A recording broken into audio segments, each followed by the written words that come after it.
Hey, this is Joe Castiglione, and you're listening to Not Another Sox Podcast. Can you believe it?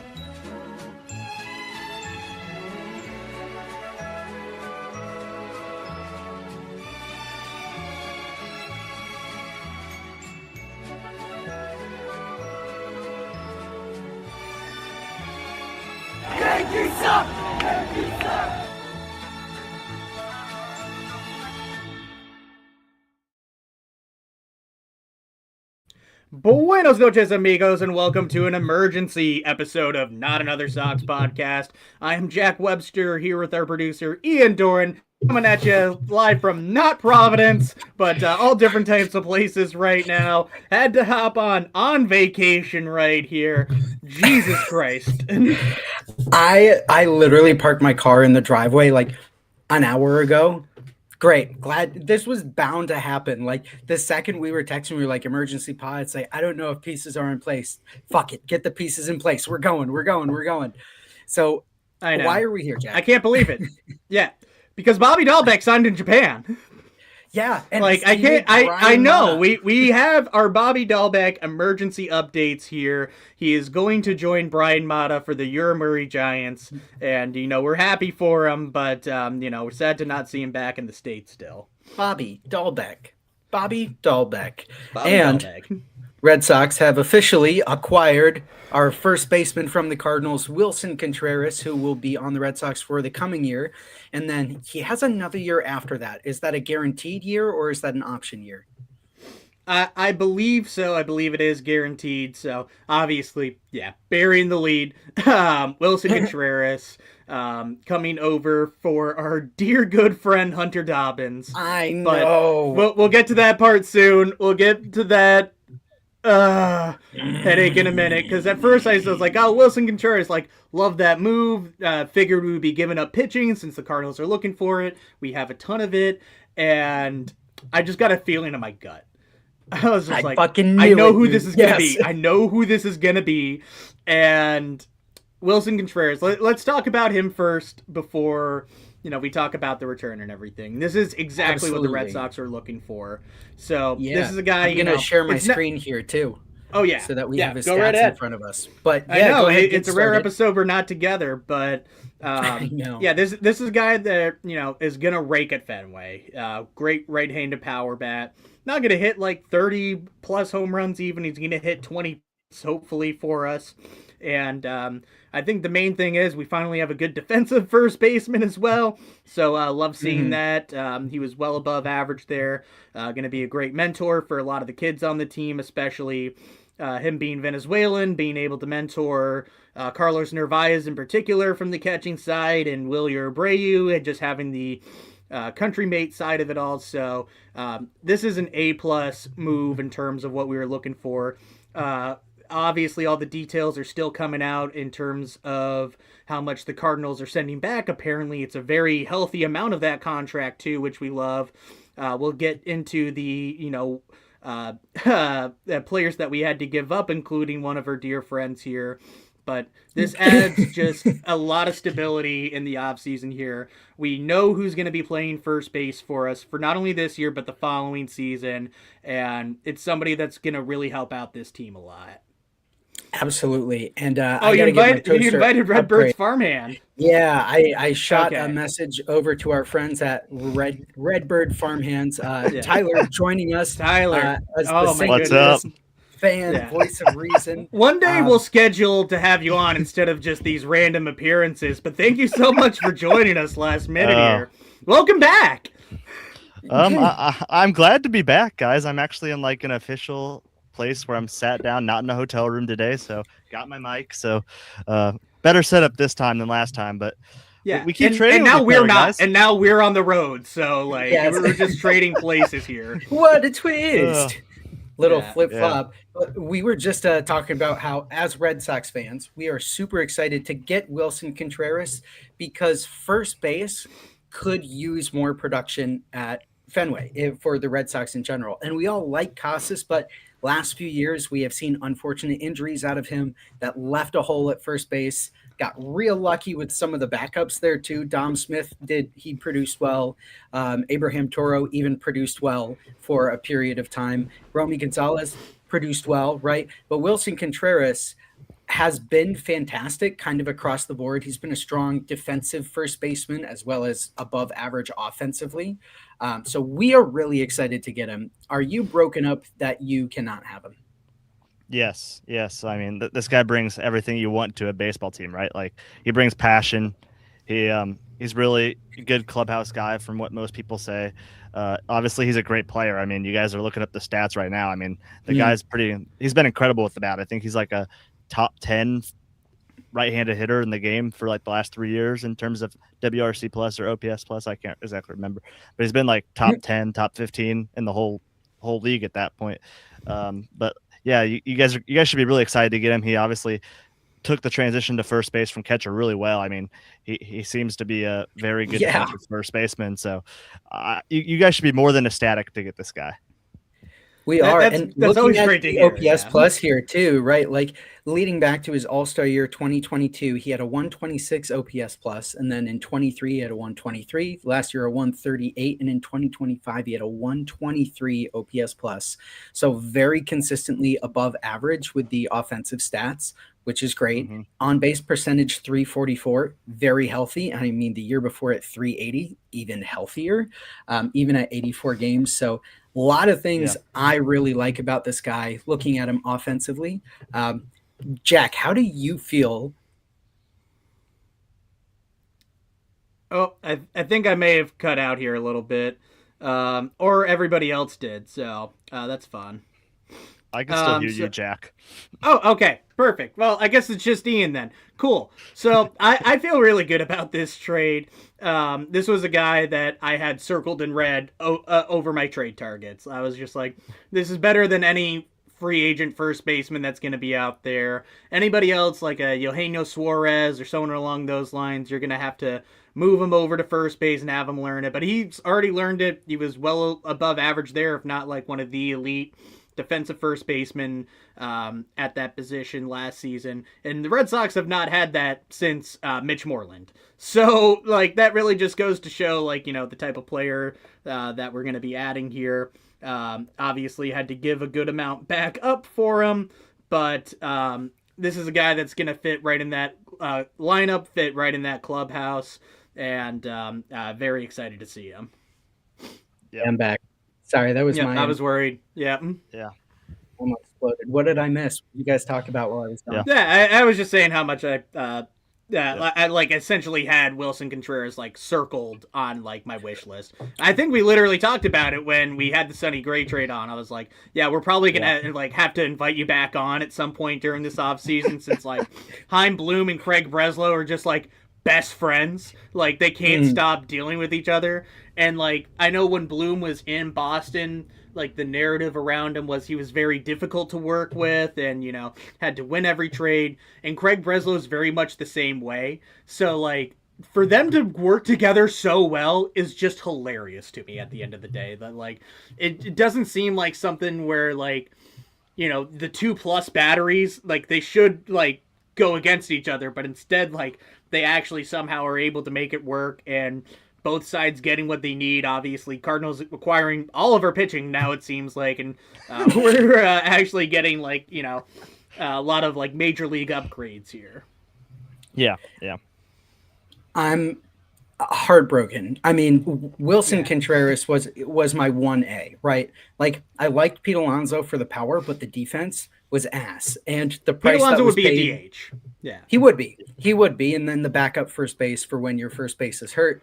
But he cost a lot of money to only fill the DH spot. If we're looking for a first baseman, Willson Contreras was always personally my first choice. I am heartbroken that we gave up Hunter Dobbins to get him, because we just had a great episode with Hunter Dobbins, came on the pod. Oh my god. Oh my god. Yeah, okay, we got to talk about this. Please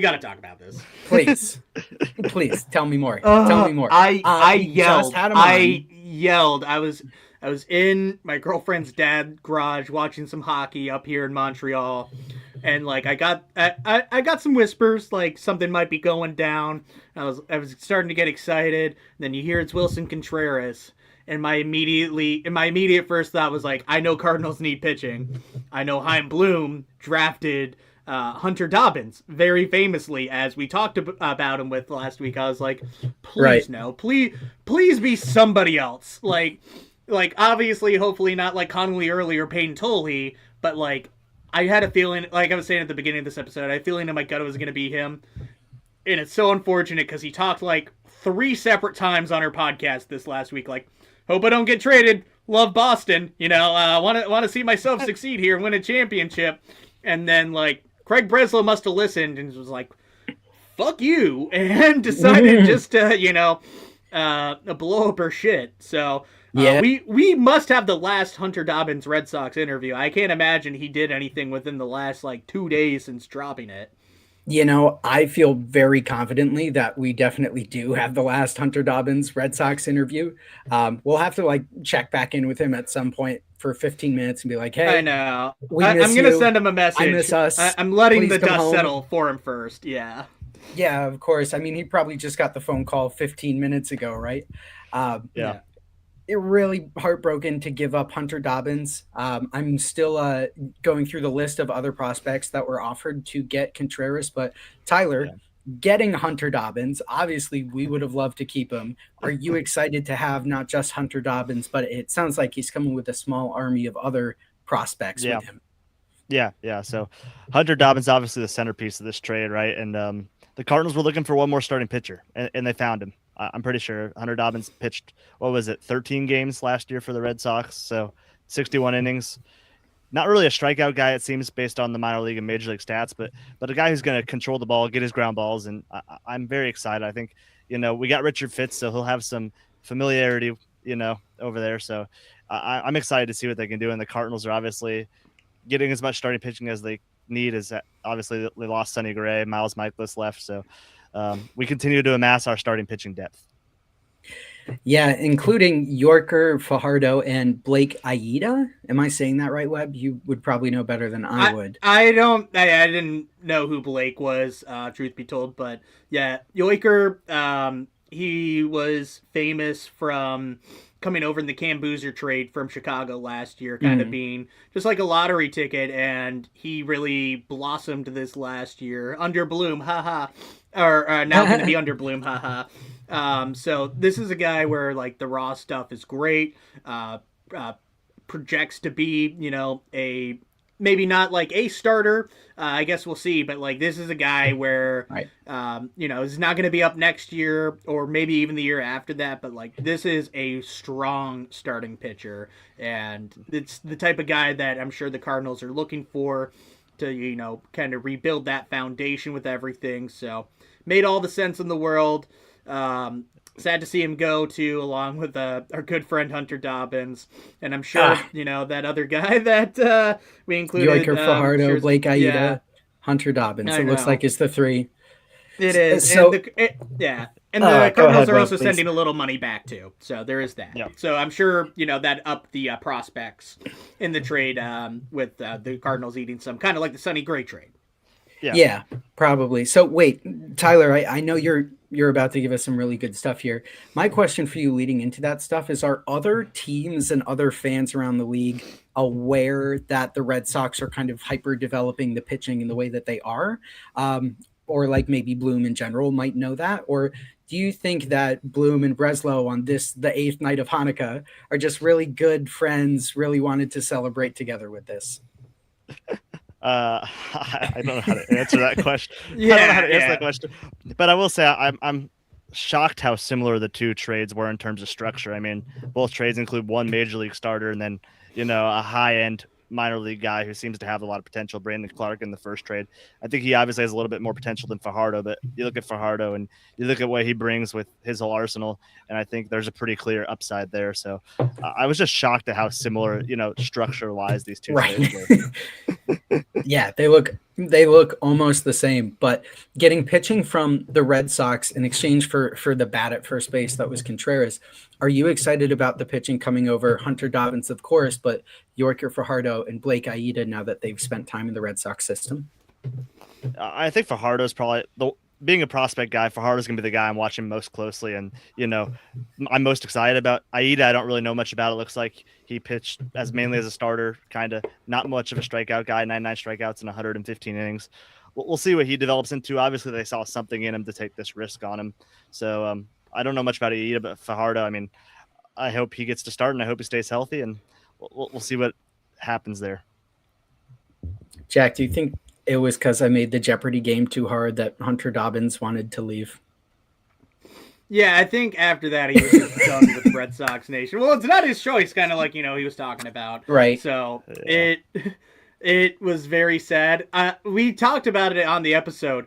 I am so glad that this trade happened today and not Wednesday. A week ago. Right. Like a week ago. Or else, I'm sure he still would have done it. Very nice, dude. You should have him on your podcast. Yeah. I'm sure he'd be more than happy to come on and, put in a good word for me. Yeah, trust me, we will. We will. Yeah. Have us on that one, too. Yeah. Hey, Hunter, long time no see. Yeah, remember the little people. But this really is the best thing for him. He even joked about it, that he was going to be on the Sox prospects, minor league rotation, and, that's was going to be, as good as almost any other major league rotation. But as long as he's healthy and, rehabbing and doing everything that he needs to, should be fine. It's not an arm injury. It was a random knee ACL type of thing, so he should be back and be able to pitch at the major league level, which would have been a little bit harder for him in Boston, just given a lot of the pitching depth that we have accumulated over the last few seasons here. So for him, I'm sure it's the best thing possible. Going to another, great fan base, best fans of baseball. You guys are really gonna love him. I know that for a fact.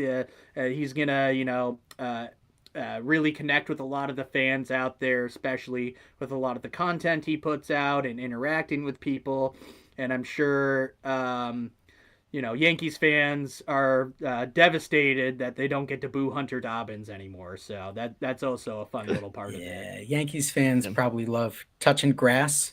I would also say, based on our conversation with him, that he's really committed to rehab and rehabbing successfully so that he can pitch well. And he's been retooling a few things too. He had mentioned, I agree with Jack. I think you guys are going to fucking love Hunter Dobbins, and you get him for another, 4 years, 5 years. So he's going to be a really, really strong piece. I have a question. In his rehab, how far did he tell you how far along he was in that rehab? I haven't listened to that episode yet. So, how far along? He said December 31st is the next step of him getting back onto an actual mound if everything is greenlit. So I would imagine that's going to put him probably in line to be ready for spring training, or maybe miss the first week or two. So I think he should, obviously wishing him all the health in the world throughout the rest of his career here. But I think he should, if everything goes to plan, be ready to go and, have a full workload. That's good. Like you said, it wasn't an arm injury. It was obviously that Achilles or ACL or whatever that was. So hopefully he comes back strong and healthy. It sounds like he's obviously committed to that. So excited to have him on. Excited to have these prospects. And I know you guys are really going to enjoy Willson Contreras. He's going to be great for you guys. Yeah, trust me. We are ecstatic to have, knock on wood, an everyday first baseman, barring any freak accident happening, which definitely won't happen. I'm not going to will that into the universe at all. Obviously, with Hunter Dobbins' injury, pitchers unfortunately hurt their ACLs every once in a while because you just come down on that leg so hard when you're throwing the pitch. But other than that, I've known Hunter to be pretty durable. We'll definitely send him a message and let him know that you guys were really jazzed to hear he was coming over. I can't speak for what you do after that, but I think if he is willing and able, that you guys would have a fantastic conversation. Yeah. We'd love to have him on.